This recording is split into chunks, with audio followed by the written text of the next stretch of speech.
ಹಚ್ಚ ಹಸಿರು, ಎಲ್ಲಿ ನೋಡಿದರಲ್ಲಿ ಕೃಷಿ ಚಟುವಟಿಕೆಗಳಲ್ಲಿ ತೊಡಗಿರುವ ರೈತ ಸಮುದಾಯ. ರೇಷ್ಮೆ, ದ್ರಾಕ್ಷಿ, ದಾಳಿಂಬೆ, ಮಾವು, ಸಪೋಟ ಹೀಗೆ ವಿವಿಧ ರೀತಿಯ ಹಣ್ಣುಗಳು, ಬಗೆ ಬಗೆಯ ಹೂಗಳು, ತರಕಾರಿಗಳು, ರಾಗಿ, ಜೋಳ ಸೇರಿದಂತೆ ವಿವಿಧ ಬೆಳೆಗಳನ್ನು ಇಲ್ಲಿ ಅತ್ಯಂತ ಫಲವತ್ತಾದ ಕೆಂಪು ಮಣ್ಣಿನಲ್ಲಿ ಉತ್ತಿ ಬಿತ್ತಿ ಮಕ್ಕಳನ್ನು ಬೆಳೆಸಿದ ರೀತಿಯಲ್ಲಿ ಬೆಳೆಸುತ್ತಿದ್ದಾರೆ ಇಲ್ಲಿಯ ರೈತರು. ಜೊತೆಗೆ ಪ್ರತಿಯೊಬ್ಬರ ಮನೆಗಳಲ್ಲೂ ಹಸು, ಎಮ್ಮೆ, ಕುರಿ, ಕೋಳಿ ಇವುಗಳನ್ನು ಸಾಕಾಣಿಕೆ ಕೂಡ ಮಾಡ್ತಾ ಇದ್ದಾರೆ. ಇವರಿಗೆ ಕೃಷಿಯೇ ಜೀವನದ ಮೂಲಾಧಾರ. ತಮ್ಮ ಅಜ್ಜಿ, ತಾತ, ತಂದೆ ತಾಯಂದಿರ ಬಳುವಳಿಯಾಗಿ ಬಂದಂತಹ ಈ ಭೂಮಿಯನ್ನೇ ನಂಬಿ ಇವರೆಲ್ಲ ಬದುಕು ಸಾಗಿಸ್ತಾ ಇದ್ದಾರೆ. ಜಗತ್ತಿಗೆ ಅತ್ಯಂತ ವೇಗವಾಗಿ ಸಂಪರ್ಕವನ್ನು ಕಲ್ಪಿಸುವಂತಹ ದೇವನಹಳ್ಳಿ ಅಂತಾರಾಷ್ಟ್ರೀಯ ವಿಮಾನ ನಿಲ್ದಾಣದ ಪಕ್ಕದಲ್ಲಿರುವ ಇದೇ ದೇವನಹಳ್ಳಿ ತಾಲೂಕಿನ ಚನ್ನರಾಯಪಟ್ಟಣ ಹೋಬಳಿಯ ರೈತರ ಕಥೆಯನ್ನು ಹೇಳೋದಕ್ಕೆ ನಾನು ನಿಮ್ಮ ಮುಂದೆ ಬಂದಿದ್ದೇನೆ. ನಾನು HR ನವೀನ್ ಕುಮಾರ್, ಹಾಸನ.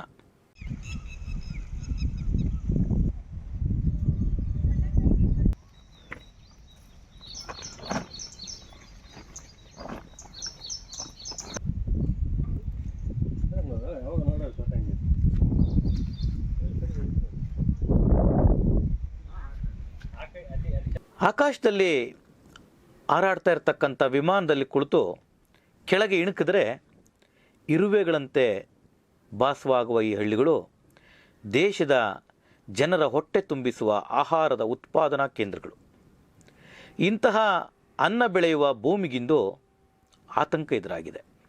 ರಾಜ್ಯ ಮತ್ತು ರಾಷ್ಟ್ರ ಮಟ್ಟದಲ್ಲಿ ದೇವನಹಳ್ಳಿಯ ಚನ್ನರಾಯಪಟ್ಟಣ ಅನ್ನುವ ಹೆಸರು ಎಲ್ಲರ ಮನೆ ಮಾತಾಗಿದೆ. ಇಲ್ಲಿಯ ರೈತರ ಹೋರಾಟ ಅಂದರೆ ಎಲ್ರಿಗೂ ಅದು ಚಿರಪರಿಚಿತವಾದಂತಾಗಿದೆ.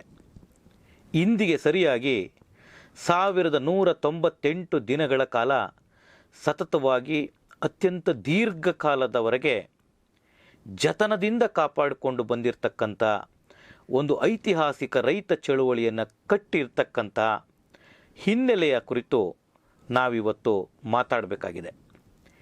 ಈ ದೀರ್ಘಾವಧಿಯ ಚಳುವಳಿಯಲ್ಲಿ ಈ ರೈತರು ಎದುರಿಸಿರ್ತಕ್ಕಂಥ ಸವಾಲುಗಳೇನು, ಅವುಗಳ ಕುರಿತು ನಾವು ಕೆಲವು ಅಂಶಗಳನ್ನು ಗಮನ ಹರಿಸಬೇಕಾಗಿದೆ.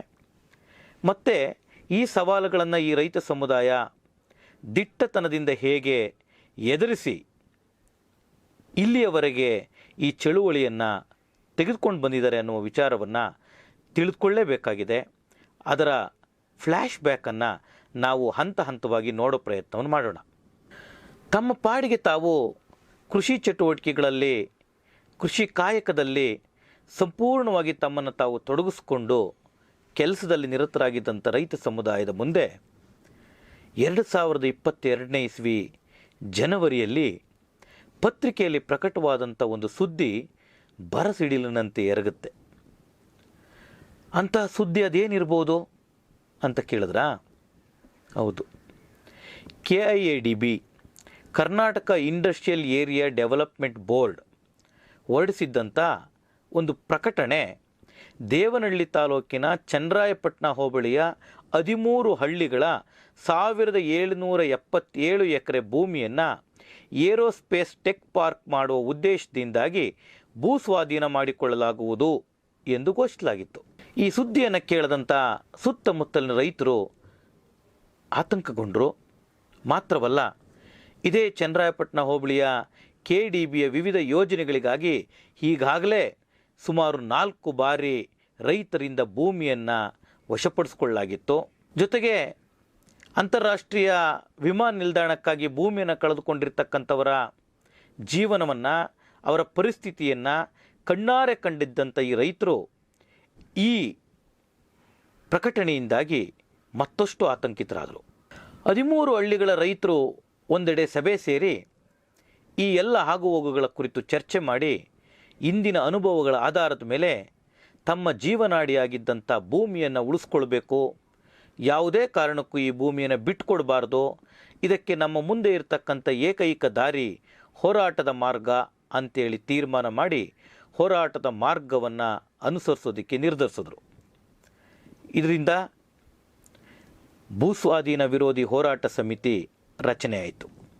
KDB ಭೂಸ್ವಾಧೀನ ಮಾಡ್ಕೊಳ್ಳೋದಕ್ಕೆ ಅಂತೇಳಿ ಹೊರಡಿಸಿದಂಥ ಈ ಪ್ರಕಟಣೆಯ ವಿರುದ್ಧ ಮೊಟ್ಟ ಮೊದಲಿಗೆ ಚನ್ನರಾಯಪಟ್ಟಣ ನಾಡ ಕಚೇರಿಯ ಮುಂಭಾಗ 2022 ಜನವರಿ 28ನೇ ತಾರೀಕಿನಂದು ಪ್ರತಿಭಟನೆಯನ್ನು ಆರಂಭ ಮಾಡಲಾಗುತ್ತೆ. ತಾವು ನೀಡಿದ್ದ ಮನವಿಗೆ ಸರ್ಕಾರ ಯಾವುದೇ ರೀತಿಯಾಗಿ ಸ್ಪಂದಿಸದೇ ಇದ್ದಾಗ ಹೋರಾಟವನ್ನು ಮತ್ತೊಂದು ಹಂತಕ್ಕೆ ಕೊಂಡೊಯ್ಯಬೇಕು ಅಂತೇಳಿ ಇಲ್ಲಿಯ ಹೋರಾಟಗಾರರು ನಿರ್ಧರಿಸ್ತಾರೆ.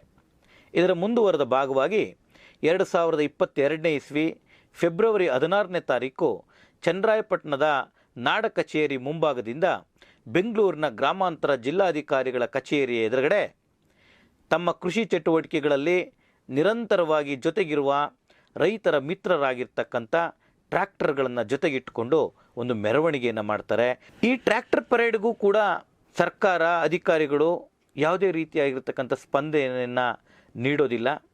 ಹೀಗೆ 2 ಹಂತದ ಚಳುವಳಿಯನ್ನು ಇಲ್ಲಿಯ ರೈತರು ಈ ಭೂಸ್ವಾಧೀನದ ವಿರುದ್ಧ ನಡೆಸಿದ್ದಾಗಿಯೂ ಕೂಡ ಅಂದು ರಾಜ್ಯದಲ್ಲಿ ಅಧಿಕಾರವನ್ನು ನಡೆಸ್ತಾ ಇದ್ದಂಥ BJP ನೇತೃತ್ವದ ಮುಖ್ಯಮಂತ್ರಿಯಾಗಿರ್ತಕ್ಕಂಥ ಬಸವರಾಜ ಬೊಮ್ಮಾಯಿ ಅವರಾಗಲಿ, ಕೈಗಾರಿಕಾ ಸಚಿವರಾಗಿರ್ತಕ್ಕಂಥ ಮುರುಗೇಶ್ ನಿರಾಣಿಯವರಾಗಲಿ, ಜಿಲ್ಲಾ ಉಸ್ತುವಾರಿ ಸಚಿವರಾಗಿದ್ದಂಥ MTB ನಾಗರಾಜ್ ಅವರಾಗಲಿ, ಇವರು ಯಾರೂ ಕೂಡ ಈ ರೈತರ ಕೂಗಿಗೆ ಸ್ಪಂದನೆಯನ್ನೇ ನೀಡೋದಿಲ್ಲ.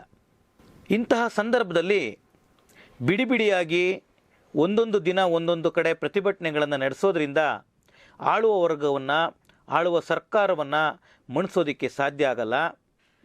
ಭೂಮಿಯನ್ನು ಉಳಿಸ್ಕೊಂಡು ನಾವು ಗೆಲುವನ್ನು ಪಡೆಯೋದಕ್ಕಾಗೋದಿಲ್ಲ ಅಂತೇಳಿ ನಿರ್ಧಾರ ಮಾಡಿದಂಥ ರೈತರು ದೆಹಲಿಯ ಮಾದರಿಯಲ್ಲಿ ನಿರಂತರವಾಗಿರ್ತಕ್ಕಂಥ ಹೋರಾಟವನ್ನು ನಮ್ಮ ಬೇಡಿಕೆ ಈಡೇರುವವರೆಗೆ ನಡೆಸಬೇಕು ಅಂತೇಳಿ ತೀರ್ಮಾನಿಸ್ತಾರೆ. 2022ನೇ ಇಸ್ವಿ ಏಪ್ರಿಲ್ 4ನೇ ತಾರೀಕಿನಂದು ಚನ್ನರಾಯಪಟ್ಟಣದ ನಾಡ ಕಚೇರಿಯ ಪಕ್ಕದಲ್ಲಿ ಅನಿರ್ದಿಷ್ಟಾವಧಿ ಹೋರಾಟಕ್ಕೆ ಟೆಂಟನ್ನು ಹಾಕಲಾಗುತ್ತೆ. ಈ ಟೆಂಟಿನ ವಿರುದ್ಧ ಪೊಲೀಸ್ನವರು, ಅಧಿಕಾರಿಗಳು ಇನ್ನಿಲ್ಲದೆ ಇರತಕ್ಕಂಥ ಕಿರುಕುಳವನ್ನು ಕೊಡ್ತಾರೆ. ಈ ರೀತಿಯಾಗಿ ಅನಿರ್ದಿಷ್ಟ ಧರಣಿಯನ್ನು ನಡೆಸೋದಕ್ಕೆ ನಾವು ನಿಮಗೆ ಅವಕಾಶವನ್ನು ಮಾಡಿಕೊಡೋದಿಲ್ಲ ಅಂತೇಳಿ ಹೇಳ್ತಾರೆ. ಅದಾಗಿಯೂ ಕೂಡ ಈ ಧರಣಿಯನ್ನು ರೈತರು ಅತ್ಯಂತ ಕಷ್ಟಪಟ್ಟು ಮುಂದುವರಿಸ್ತಾರೆ. ಪ್ರತಿದಿನ 13 ಹಳ್ಳಿಗಳ ರೈತರು ಧರಣಿ ಸ್ಥಳಕ್ಕೆ ಬಂದು ಭಾಗವಹಿಸೋದಕ್ಕೆ ಆರಂಭ ಮಾಡ್ತಾರೆ. ಇದು ಒಂದು ರೀತಿ ಹೇಗೆ ನಿರ್ಮಾಣ ಆಯಿತು ಅಂತೇಳಿದ್ರೆ, ಬೆಳಗ್ಗೆ ಎದ್ದು ಕೃಷಿ ಚಟುವಟಿಕೆಗಳಿಗೆ, ಹೊಲಗಳಿಗೆ ಎಷ್ಟು ಸಹಜವಾಗಿ ರೈತರು ಹೋಗ್ತಿದ್ರೋ ಅಷ್ಟೇ ಸಹಜವಾಗಿ ಪ್ರತಿದಿನ ಈ ಧರಣಿ ಸ್ಥಳಕ್ಕೂ ಬಂದು ಭೇಟಿ ಕೊಟ್ಟು ಧರಣಿಯಲ್ಲಿ ಭಾಗವಹಿಸಬೇಕು ಅನ್ನೋಷ್ಟು ಸಹಜವಾಗಿ ಈ ಪ್ರತಿಭಟನೆ ರೂಪುಗೊಳ್ತಾ ಹೋಯಿತು. ಒಂದು ಕಡೆ ಚನ್ನರಾಯಪಟ್ಟಣದ ನಾಡ ಕಚೇರಿಯ ಪಕ್ಕದಲ್ಲಿ ಬೇರೂರೋದಕ್ಕೆ ಪ್ರಾರಂಭ ಮಾಡಿದಂಥ ಈ ಪ್ರತಿಭಟನೆ ನಿಧಾನಕ್ಕೆ ಅಲ್ಲಿಂದ ಬೇರೆ ಬೇರೆ ಪ್ರದೇಶಗಳಿಗೆ ಪಸರಿಸೋದಕ್ಕೆ ಆರಂಭ ಆಯಿತು. 2022 ಜೂನ್ 17ನೇ ತಾರೀಕು ದೇವನಹಳ್ಳಿ ಬಂದ್ಗೆ ಭೂಸ್ವಾಧೀನ ವಿರೋಧಿ ಹೋರಾಟ ಸಮಿತಿ ಕರೆಯನ್ನು ನೀಡುತ್ತದೆ. ಈ ಬಂದ್ ಎಷ್ಟರ ಮಟ್ಟಿಗೆ ಯಶಸ್ವಿಯಾಗತ್ತೆ ಅಂತ ಹೇಳಿದ್ರೆ, ದೇವನಹಳ್ಳಿಯ ಎಲ್ಲ ನಾಗರಿಕರು, ಸಂಘ ಸಂಸ್ಥೆಗಳು ವ್ಯಾಪಕವಾಗಿ ಈ ಚಳುವಳಿಗಾರರ ಜೊತೆಗೆ ನಿಂತ್ಕೊಂಡು ಸ್ವಯಂ ಸ್ಫೂರ್ತಿಯಿಂದ ಇಡೀ ದೇವನಹಳ್ಳಿಯನ್ನು ಬಂದ್ ಮಾಡಿ ರೈತರ ಜೊತೆಗೆ ನಾವಿದ್ದೇವೆ ಅಂತಕ್ಕಂಥ ಒಂದು ಬೆಂಬಲವನ್ನು ವ್ಯಕ್ತಪಡಿಸ್ತಾರೆ. ಈ ಬಂದ್ ಯಶಸ್ವಿಯಾದ ನಂತರ ಮೊದಲ ಬಾರಿಗೆ 2022 ಜೂನ್ 25ರಂದು ಬೆಂಗಳೂರಿನ ಖನಿಜ ಭವನದಲ್ಲಿ KDBಯ ಅಧಿಕಾರಿಗಳು ಮತ್ತು ಕೈಗಾರಿಕಾ ಸಚಿವ ಮುರುಗೇಶ್ ನಿರಾಣಿಯವರ ನೇತೃತ್ವದಲ್ಲಿ ಒಂದು ರೈತರ ಜೊತೆಗಿನ ಮಾತುಕತೆ ನಡೆಯುತ್ತೆ. ಇದೇ ಸರ್ಕಾರದ ಜೊತೆಗೆ ಹೋರಾಟದ ಆರಂಭದ ನಂತರ ನಡೆದ ಮೊದಲ ಮಾತುಕತೆ. ಈ ಸಭೆಯಲ್ಲಿ ಯಾವುದೇ ರೀತಿಯಾಗಿರ್ತಕ್ಕಂಥ ಆಶಾದಾಯಕವಾಗಿರುವ ತೀರ್ಮಾನ ಹೊರಬೀಳೋದಿಲ್ಲ. ಹಾಗಾಗಿ ಚನ್ನರಾಯಪಟ್ಟಣದಲ್ಲಿ ನಡೀತಾ ಇದ್ದಂಥ ಈ ಧರಣಿಯನ್ನು ರೈತರು ಮುಂದುವರಿಸೋದಕ್ಕೆ ತೀರ್ಮಾನ ಮಾಡ್ತಾರೆ. ಅಷ್ಟರೊಳಗಾಗಲೇ ರೈತರು ಈ ಸರ್ಕಾರದ ಮೊಂಡುತನವನ್ನು ನೋಡಿ ಬೇಸತ್ತಿದ್ರು. ಈ ಹೋರಾಟಕ್ಕೆ ಒಂದು ಚುರುಕು ಮುಟ್ಟಿಸಬೇಕು ಅಂತೇಳಿ ಚರ್ಚೆ ಮಾಡಿ 2022ನೇ ಇಸ್ವಿ ಆಗಸ್ಟ್ 15ನೇ ತಾರೀಕು ಈ ದೇಶಕ್ಕೆ ಸ್ವಾತಂತ್ರ್ಯ ಬಂದು 75 ವರ್ಷಗಳ ಆಚರಣೆಯನ್ನಾಗಿ ಸರ್ಕಾರ ಸುವರ್ಣ ಸ್ವತಂತ್ರೋತ್ಸವವನ್ನು ಆಚರಣೆ ಮಾಡೋದಕ್ಕೆ ನಿರ್ಧಾರ ಮಾಡಿತ್ತು. ಇದೇ ಸರಿಯಾದ ಸಂದರ್ಭ ಅಂತೇಳಿ ನಿರ್ಧಾರ ಮಾಡಿದಂಥ ಪ್ರತಿಭಟನಾಕಾರರು, ರೈತರು ಅವತ್ತು ಚನ್ನರಾಯಪಟ್ಟಣದಲ್ಲಿ ಉಸ್ತುವಾರಿ ಸಚಿವರು ಮತ್ತು ಶಾಸಕರು ಧ್ವಜಾರೋಹಣ ಮಾಡುವಂಥ ಸಂದರ್ಭದಲ್ಲಿ ನಾವು ಪ್ರತಿಭಟನಾ ಮೆರವಣಿಗೆಯನ್ನು ನಡೆಸ್ತೇವೆ, ಕಪ್ಪು ಬಾವುಟ ಪ್ರದರ್ಶನ ಮಾಡ್ತೇವೆ ಅಂತೇಳಿ ನಿರ್ಧಾರ ಮಾಡಿದ್ರು. ಇದರಿಂದ ಭೀತಿಗೊಂಡಂಥ ಸರ್ಕಾರ ರಾತ್ರೋರಾತ್ರಿ ಆಗಸ್ಟ್ 14ನೇ ತಾರೀಕು ಎಲ್ಲ ರೈತ ಮುಖಂಡರನ್ನು ಅವರ ಮನೆಗಳಿಗೆ ಹೋಗಿ ಹುಡುಕಿ ಬಂಧನಕ್ಕೊಳಪಡಿಸಲಾಯಿತು. ಅದಷ್ಟು ಮಾತ್ರ ಅಲ್ಲ, ಈ ಪ್ರತಿಭಟನಾ ಧರಣಿ ನಡೀತಾ ಇದ್ದಂಥ ಚನ್ನರಾಯಪಟ್ಟಣದ ನಾಡ ಕಚೇರಿಯ ಪಕ್ಕದಲ್ಲಿ ರಾತ್ರಿ ಮಲಗಿದ್ದಂಥ ಹಲವು ಜನ ರೈತರನ್ನು ಎಳೆದಾಡಿ ಅವರ ಮೇಲೆ ಹಲ್ಲೆಗಳನ್ನು ನಡೆಸಿ ಅತ್ಯಂತ ಹೀನಾಯವಾಗಿ ಈ ರೈತರನ್ನು ಪೊಲೀಸ್ನವರು ಮತ್ತು ಸರ್ಕಾರ ನಡೆಸ್ಕೊಳ್ತು. ಈ ದಾಳಿಯಲ್ಲಿ ಹೋರಾಟಗಾರ, ರೈತ ಪ್ರಮೋದ್ ತನ್ನ ಎಡಗಣ್ಣನ್ನೇ ಕಳೆದುಕೊಳ್ಬೇಕಾದಂಥ ಒಂದು ಪರಿಸ್ಥಿತಿ ನಿರ್ಮಾಣ ಆಯಿತು. ಸುಮಾರು 100ಕ್ಕೂ ಹೆಚ್ಚು ಜನರನ್ನು ಬಂಧಿಸಿ ಬೆಂಗಳೂರಿನ ಹೈಗ್ರೌಂಡ್ನಲ್ಲಿ ಮಧ್ಯರಾತ್ರಿಯವರೆಗೆ ಇಟ್ಟುಕೊಂಡು ಮಧ್ಯರಾತ್ರಿ ಯಾವುದೇ ಮಾಹಿತಿಯನ್ನು ಕೊಡದೆ ಅವರನ್ನು ತಮ್ಮ ಊರುಗಳಿಗೆ ವಾಹನಗಳ ವ್ಯವಸ್ಥೆಯನ್ನು ಮಾಡದೆ ಮಧ್ಯ ದಾರಿಯಲ್ಲೇ ಅವ್ರನ್ನ ಬಿಟ್ಬಿಟ್ರು. ಹೋರಾಟಗಾರರು ತಮ್ಮ ವಾಹನಗಳ ವ್ಯವಸ್ಥೆಯನ್ನು ಮಾಡಿಕೊಂಡು ವಾಪಸ್ ಊರಿಗೆ ಬಂದರು. ಇದೇ ಸಂದರ್ಭದಲ್ಲಿ ಪೊಲೀಸ್ ಮತ್ತು ಸರ್ಕಾರ ಹೇಗೆ ಹೋರಾಟಗಾರನ ನಡೆಸ್ಕೊಳ್ತು ಅನ್ನೋದಕ್ಕೆ ಇನ್ನೊಂದು ಬೆಸ್ಟ್ ಎಕ್ಸಾಂಪಲ್ ಏನಪ್ಪ ಅಂತ ಹೇಳಿದ್ರೆ, ಯಾವ ಬಂಧನಕ್ಕೆ ಒಳಪಟ್ಟಿರ್ತಕ್ಕಂಥ ರೈತರ ಹತ್ರ ಇದ್ದಂಥ ಮೊಬೈಲ್ಗಳನ್ನು ಸರ್ಕಾರ ಪೊಲೀಸ್ನವರು ವಶಪಡಿಸ್ಕೊಂಡಿದ್ದು. ಸುಮಾರು 72 ಮೊಬೈಲ್ಗಳನ್ನು ಹೀಗೆ ವಶಪಡಿಸ್ಕೊಂಡು ಅದನ್ನು ಕೋರ್ಟ್ಗೆ ಸಬ್ಮಿಟ್ ಮಾಡಲಾಗಿತ್ತು. ನಂತರ ಹೋರಾಟಗಾರರು ಕೋರ್ಟಿನ ಮೊರೆ ಹೋಗಿ ಸುಮಾರು 1.5 ತಿಂಗಳ ನಂತರ ಈ 72 ಮೊಬೈಲ್ ಫೋನ್ಗಳನ್ನು ವಾಪಸ್ ಪಡಿಬೇಕಾದಂಥ ಒಂದು ಪರಿಸ್ಥಿತಿ ನಿರ್ಮಾಣ ಆಯಿತು. ಹೀಗೆ ಚನ್ನರಾಯಪಟ್ಟಣದ ನಾಡ ಕಚೇರಿಯ ಪಕ್ಕದಲ್ಲಿ ಧರಣಿ ನಿಧಾನಕ್ಕೆ ಬೇರೂರ್ತಾ ಸಾಗ್ತಾ ಇರುವಂಥ ಸಂದರ್ಭದಲ್ಲೇ ಬೆಂಗಳೂರಿನ ಗ್ರಾಮಾಂತರ ಜಿಲ್ಲಾಧಿಕಾರಿಗಳ ಕಚೇರಿ ಎದುರುಗಡೆನೂ ಕೂಡ ಮತ್ತೊಂದು ಹಂತದ ಧರಣಿಯನ್ನು ಮುಂದುವರಿಸಬೇಕು ಅಂತೇಳಿ ಪ್ರತಿಭಟನಾಕಾರರು ನಿರ್ಧಾರ ಮಾಡಿದ್ರು. ಆನಂತರ 2022 ಸೆಪ್ಟೆಂಬರ್ 13ನೇ ತಾರೀಕಿನಿಂದ ನಿರಂತರವಾಗಿ 11 ದಿನಗಳ ಕಾಲ ಬೆಂಗಳೂರಿನ ಫ್ರೀಡಂ ಪಾರ್ಕಲ್ಲೂ ಕೂಡ ಈ ಧರಣಿಯನ್ನು ಭೂಸ್ವಾಧೀನ ವಿರೋಧಿ ಹೋರಾಟ ಸಮಿತಿ ನೇತೃತ್ವದಲ್ಲಿ ನಡೆಸಲಾಯಿತು. ಇದೇ ಸಂದರ್ಭದಲ್ಲಿ ರಾಜ್ಯದ ವಿರೋಧ ಪಕ್ಷದ ನಾಯಕರಾಗಿದ್ದಂಥ ಕಾಂಗ್ರೆಸ್ನ ಮುಖಂಡರಾಗಿದ್ದಂಥ ಶ್ರೀ ಸಿದ್ದರಾಮಯ್ಯನವರು ಸೆಪ್ಟೆಂಬರ್ 21ನೇ ತಾರೀಕು ಫ್ರೀಡಂ ಪಾರ್ಕಿನಲ್ಲಿ ಧರಣಿ ನಡೀತಾ ಇರತಕ್ಕಂಥ ಸ್ಥಳಕ್ಕೆ ಬಂದು ಪ್ರತಿಭಟನಾಕಾರನ ಉದ್ದೇಶಿಸಿ ಮಾತಾಡಿ, ನಾನು ರೈತರ ಜೊತೆಗಿದ್ದೇನೆ, ರೈತರ ಪರವಾಗಿದ್ದೇನೆ, ನಿಮ್ಮ ಹೋರಾಟಕ್ಕೆ ನನ್ನ ಸಂಪೂರ್ಣ ಬೆಂಬಲ ಇದೆ. ಆವಾಗ ತಾನೇ ಚುನಾವಣೆ ಘೋಷಣೆ ಆಗುವ ಸಂದರ್ಭದಲ್ಲಿತ್ತು. ಮುಂದೆ ಬರ್ತಕ್ಕಂಥ ಚುನಾವಣೆಯಲ್ಲಿ ನಾವು ಅಧಿಕಾರಕ್ಕೆ ಬಂದರೆ ಖಂಡಿತವಾಗ್ಲೂ ಈ ಭೂಸ್ವಾಧೀನ ಪ್ರಕ್ರಿಯೆಯನ್ನು ಕೈ ಬಿಡ್ತೇನೆ ಅಂತಕ್ಕಂಥ ಆಶ್ವಾಸನೆಯನ್ನು ಕೊಟ್ಟಿದ್ದರು. ಇದರ ಮುಂದುವರೆದ ಭಾಗವಾಗಿ ಡಿಸೆಂಬರ್ 15ರಿಂದ ಸುಮಾರು 3 ದಿನಗಳ ಕಾಲ KDB ಅಧಿಕಾರಿಗಳು ಖುದ್ದು ಈ 13 ಹಳ್ಳಿಗಳಿಗೆ ಭೇಟಿ ಕೊಟ್ಟು ಈ ಹೋರಾಟದ ಪ್ರತಿಫಲವಾಗಿ ಯಾವ ರೈತರು ತಮ್ಮ ಭೂಮಿಯನ್ನು ಈ KDBಗೆ ಒಪ್ಪಿಸೋದಿಲ್ಲ, ಭೂಮಿಯನ್ನು ಕಳ್ಕೊಳ್ಳೋದಕ್ಕೆ ಇಷ್ಟಪಡೋದಿಲ್ಲ ಅಂತ ಹೇಳ್ತಾ ಇದ್ರು, ಅವರ ದಾಖಲೆಗಳನ್ನು ಸಂಗ್ರಹ ಮಾಡಿ ಒಪ್ಪಿಗೆ ಇಲ್ಲದೆ ಇರತಕ್ಕಂಥ ಪತ್ರಗಳಿಗೆ ಸಹಿಯನ್ನು ತಗೊಂಡು ಆ ಎಲ್ಲ ದಾಖಲೆಗಳನ್ನು ಅವರು ಒಂದು ಕಡೆ ಸಂಗ್ರಹ ಮಾಡಿದ್ರು. ಈ ಎಲ್ಲ ದಾಖಲೆಗಳ ಒಟ್ಟು ಫಲಿತಾಂಶ ಏನಪ್ಪ ಅಂತ ಹೇಳಿದ್ರೆ, KDB ಚನ್ನರಾಯಪಟ್ಟಣ ಹೋಬಳಿಯ 13 ಹಳ್ಳಿಗಳಲ್ಲಿ ಈ 1777 ಎಕರೆ ಭೂಸ್ವಾಧೀನಕ್ಕೆ ಏನು ಒಳಪಡಿಸಬೇಕು ಅಂತ ತೀರ್ಮಾನ ಮಾಡಿತ್ತು, ಅದರಲ್ಲಿ 72% ರೈತರು ತಮ್ಮ ಭೂಮಿಯನ್ನು ನಾವು ಬಿಟ್ಕೊಡೋದಿಲ್ಲ ಅಂಥೇಳಿ ಸಹಿ ಹಾಕಿ ದಾಖಲೆ ಸಮೇತ KDB ಅಧಿಕಾರಿಗಳಿಗೆ ಸಲ್ಲಿಸಿದರು. ಇನ್ನು ಮುಂದೆ ಯಾವ್ಯಾವ ಹಳ್ಳಿಗಳಲ್ಲಿ ಎಷ್ಟೆಷ್ಟು ಭೂಮಿಯನ್ನು ನಾವು ಕೊಡೋದಿಲ್ಲ ಅಂಥೇಳಿ ರೈತರು ಹೇಳಿದ್ದಾರೆ, ಮತ್ತು ಯಾವ್ಯಾವ ಸಮುದಾಯಕ್ಕೆ ಸಂಬಂಧಪಟ್ಟಿರ್ತಕ್ಕಂಥ ರೈತರು ಈ ಭೂಮಿಯಲ್ಲಿ ಅನುಭವದಲ್ಲಿದ್ದಾರೆ, ಮುಂದಿನ ಈ ಹೋರಾಟ ಯಾವ್ಯಾವ ಹಂತಕ್ಕೆ ತಲುಪಿದೆ ಅನ್ನೋದನ್ನು ನಾವು ನೋಡೋಣ. ಹೀಗೆ ದೇವನಹಳ್ಳಿ ತಾಲೂಕಿನ ಚನ್ನರಾಯಪಟ್ಟಣ ಹೋಬಳಿಯ 13 ಗ್ರಾಮಗಳ ಸುಮಾರು 1777 ಎಕರೆ ಭೂಮಿಯನ್ನು KDB ವಶಪಡಿಸ್ಕೊಡೋದಕ್ಕೆ ಅಂತೇಳಿ ನಿರ್ಧಾರ ಮಾಡಿದ ಮೇಲೆ ನಾವು ಯಾವುದೇ ಕಾರಣಕ್ಕೂ ಈ ಭೂಮಿಯನ್ನು ಬಿಟ್ಕೊಡೋದಿಲ್ಲ, ಈ ಭೂಮಿಯೇ ನಮ್ಮ ಜೀವಾಳ ಅಂಥೇಳಿ ತೀರ್ಮಾನ ಮಾಡಿದಂಥ ರೈತರು KDB ಮುಂದೆ ನಾವು ಈ ಭೂಮಿಯನ್ನು ಕೊಡಲ್ಲ ಅನ್ನುವ ಪತ್ರಗಳನ್ನು ಕೊಡ್ತಾರೆ. ಈ 13 ಹಳ್ಳಿಗಳಿಂದ 1292 ಎಕರೆಯಷ್ಟು ಭೂಮಿಯನ್ನು ನಾವು ಈ ಭೂ ಸ್ವಾಧೀನಕ್ಕೆ ಒಳಪಡಿಸೋದಿಲ್ಲ ಅಂಥೇಳಿ ರೈತರು ತಮ್ಮ ದಾಖಲೆಗಳ ಮೂಲಕ ಅಧಿಕಾರಿಗಳಿಗೆ ಸಲ್ಲಿಸ್ತಾರೆ.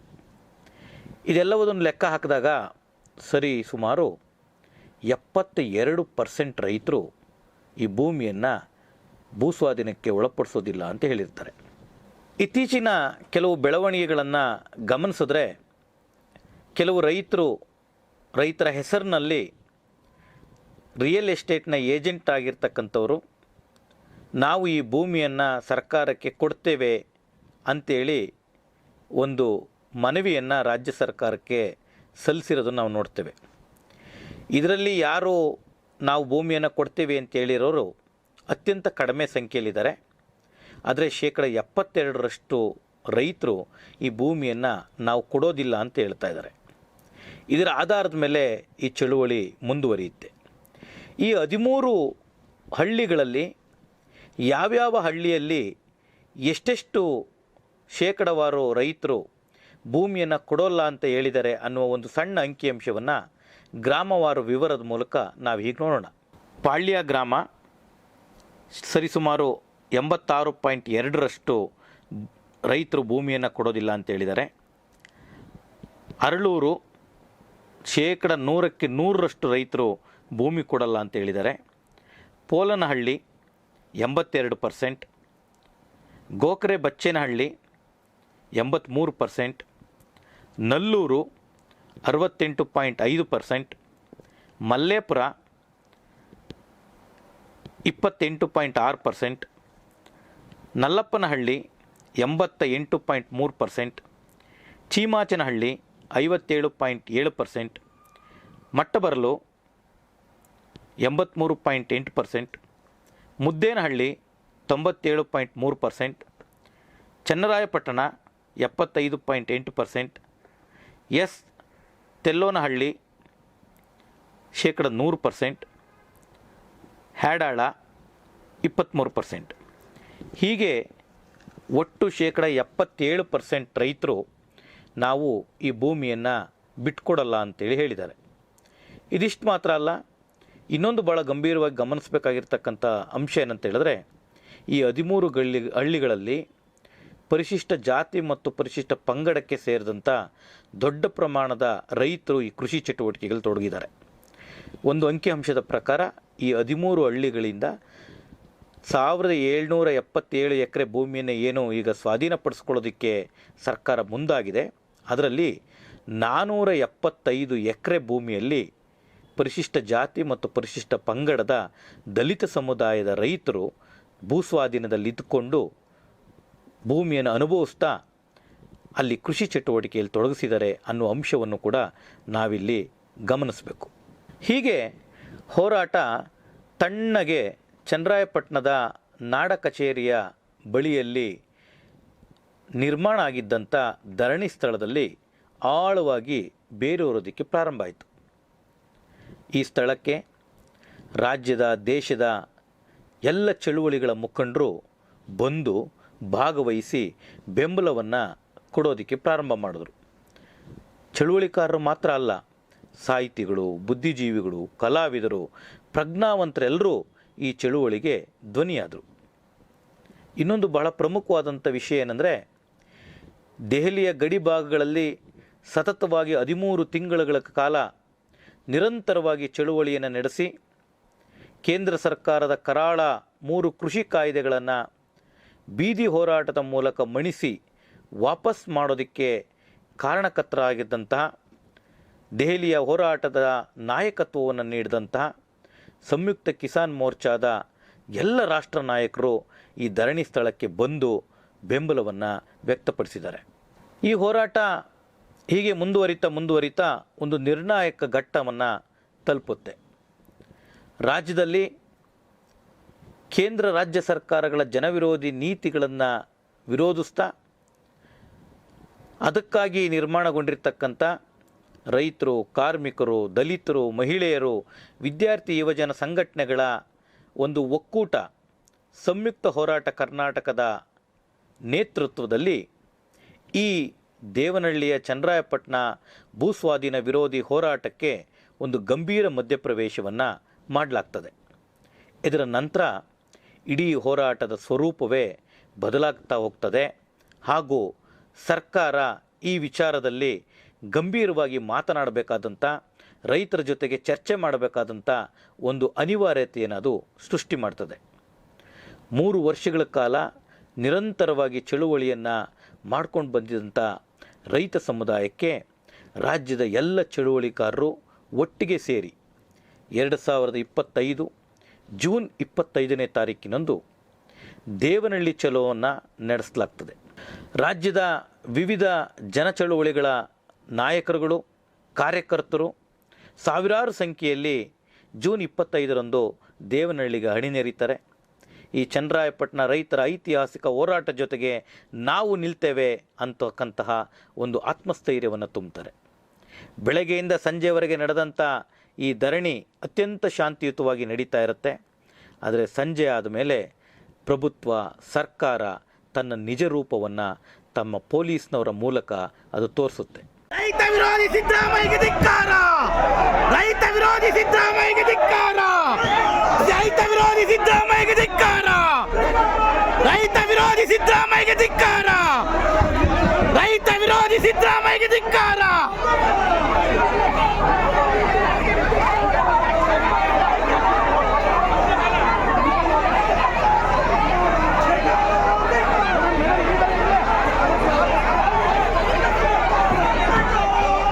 ರೈತ ವಿರೋಧಿ ಸಿದ್ದರಾಮಯ್ಯಗೆ ಧಿಕ್ಕಾರ!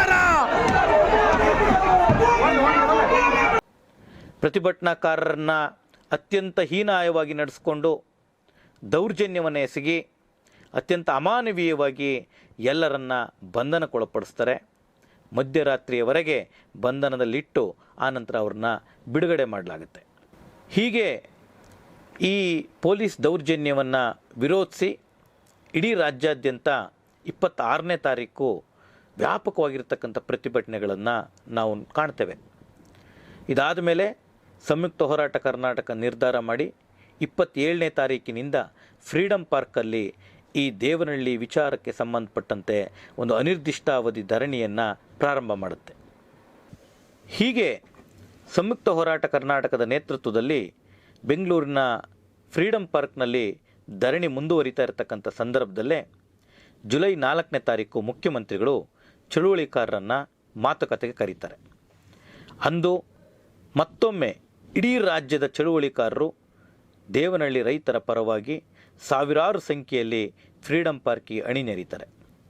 ಈ ಮಾತುಕತೆಯ ಸಂದರ್ಭದಲ್ಲಿ ಮಾನ್ಯ ಮುಖ್ಯಮಂತ್ರಿ ಸಿದ್ದರಾಮಯ್ಯನವರು ನನಗೆ ಕಾನೂನಿನ ಸಲಹೆಗಾಗಿ ಮತ್ತು ಅದರ ತಾಂತ್ರಿಕ ಕಾರಣಗಳಿಗಾಗಿ ಸ್ವಲ್ಪ ಕಾಲಾವಕಾಶ ಕೊಡಬೇಕು, ಜುಲೈ 15ನೇ ತಾರೀಕಿನವರೆಗೆ ನನಗೆ ಕಾಲಾವಕಾಶವನ್ನು ನೀಡಿ ನಾನು ರೈತರ ಪರವಾಗಿ ನಿರ್ಧಾರವನ್ನು ಮಾಡ್ತೇನೆ ಅಂತಕ್ಕಂಥ ಒಂದು ಭರವಸೆಯನ್ನು ಕೊಡ್ತಾರೆ. ಈ ಭರವಸೆಯ ಆಧಾರದ ಮೇಲೆ ರೈತರು ಈ ಬೆಂಗಳೂರಿನಲ್ಲಿ ನಡೀತಾ ಇದ್ದಂಥ ಧರಣಿಯನ್ನು ಅಂತ್ಯಗೊಳಿಸಿ ವಾಪಸ್ ತಮ್ಮ ಊರುಗಳಿಗೆ ತೆರಳುತ್ತಾರೆ. ಈ ಊರುಗಳಿಗೆ ತೆರಳದಂಥ ರೈತರು ಅವರ 3.5 ವರ್ಷಗಳ ಕಾಲ ಯಾವ ದೃಢ ಸಂಕಲ್ಪವನ್ನು ತೊಟ್ಟು ಈ ಭೂಮಿಯನ್ನು ಉಳಿಸ್ಕೊಳ್ತೇವೆ ಅಂತಕ್ಕಂಥ ಚಳುವಳಿಯನ್ನು ಮುಂದುವರಿಸಿದ್ರೋ ಅದನ್ನು ಇನ್ನೊಂದಷ್ಟು ಗಟ್ಟಿ ಮಾಡಿಕೊಳ್ತಕ್ಕಂಥ ಸಲುವಾಗಿ ಪ್ರತಿ ಗ್ರಾಮಗಳಲ್ಲಿ ರೈತರ ಸಂಕಲ್ಪ ಸಭೆಗಳನ್ನು ನಡೆಸ್ತಾರೆ. ಹೀಗೆ ಆ ಸಭೆಗಳು ಮುಂದುವರಿತಾ ಬರ್ತಾ ಇದೆ. ಇಂದು ಮಾನ್ಯ ಮುಖ್ಯಮಂತ್ರಿಗಳ ನೇತೃತ್ವದಲ್ಲಿ ಕರೆದಿರ್ತಕ್ಕಂಥ ಈ ಸಭೆ ಅತ್ಯಂತ ನಿರ್ಣಾಯಕವಾಗಿದೆ. ಇಡೀ ದೇಶ ಕರ್ನಾಟಕದ ಕಡೆ ತಿರುಗಿ ನೋಡ್ತಾ ಇದೆ. ಇಂತಹ ಸಂದರ್ಭದಲ್ಲಿ ಮಾನ್ಯ ಮುಖ್ಯಮಂತ್ರಿಗಳು ತೆಗೆದುಕೊಳ್ತಕ್ಕಂಥ ನಿರ್ಧಾರ ಬಹಳ ಮಹತ್ವವಾಗಿದೆ ಅಂತೇಳಿ ಇಡೀ ಜನ ಕುತೂಹಲದಿಂದ ಕಾಯ್ತಾ ಇದ್ದಾರೆ. ಈ ಸಭೆಯಲ್ಲಿ ಅಂತಿಮವಾಗಿ ರೈತರ ಪರವಾದಂಥ ತೀರ್ಮಾನ ಹೊರಬೀಳಲಿ ಅಂತಕ್ಕಂಥ ವಿಶ್ವಾಸದೊಂದಿಗೆ ಇದುವರೆಗೂ ಇಂಥದ್ದೊಂದು ದೀರ್ಘಕಾಲದ ಚಳುವಳಿಯನ್ನು ಹಲವು ಸವಾಲುಗಳ ನಡುವೆ ಅವೆಲ್ಲವನ್ನ ಎದುರಿಸಿ ಈ ಹೋರಾಟವನ್ನು ಮಗುವಿನ ರೀತಿಯಲ್ಲಿ ಕಾಪಾಡಿ ಪೋಷಿಸಿಕೊಂಡು ಬಂದಿರತಕ್ಕಂಥ ರೈತರು ಇಡೀ ಜನ ಚಳುವಳಿಯ ಇತಿಹಾಸದಲ್ಲೇ ಅತ್ಯಂತ ಎತ್ತರಕ್ಕೆ ಅವರು ನಿಲ್ತಾರೆ. ಈ ದೇವನಹಳ್ಳಿಯ ಚನ್ನರಾಯಪಟ್ಟಣ ರೈತರ ಹೋರಾಟ ಚಳುವಳಿಗಳ ಇತಿಹಾಸದಲ್ಲೇ ಒಂದು ಹೊಸ ಮಾದರಿಯ ಇತಿಹಾಸ ಮತ್ತು ಒಂದು ಹೊಸ ಮೈಲಿಗಲ್ಲನ್ನು ನಮ್ಮ ಮುಂದೆ ತೆರೆದಿಟ್ಟಿರ್ತಕ್ಕಂಥ ಚಳುವಳಿ. ಹಾಗಾಗಿ ಈ ಚಳುವಳಿ ಗೆಲ್ಲೋದ್ರ ಮೂಲಕ ಅನ್ನ ಬೆಳೆಯುವ ರೈತರ ಕೈಯಲ್ಲೇ ಭೂಮಿಯನ್ನು ಉಳಿಸಬೇಕು ಅಂತ ಆಶಿಸ್ತಾ ಈಗ ಈ ಸುದ್ದಿಯಿಂದ ವಿರಾಮವನ್ನು ತಗೊಳ್ತಾ ಇದ್ದೇನೆ. ನಿರಂತರ ವಸ್ತುನಿಷ್ಠ ವಿಶ್ಲೇಷಣೆಗಾಗಿ ಜನಶಕ್ತಿ ಮೀಡಿಯಾವನ್ನು ನೋಡ್ತಾ ಇರಿ, ಸಬ್ಸ್ಕ್ರೈಬ್ ಆಗಿ ಅಂತ ಹೇಳ್ತಾ ನಿಮ್ಮೆಲ್ಲರಿಗೂ ವಂದಿಸ್ತಾ ಇದ್ದೀನಿ. ನಮಸ್ಕಾರ.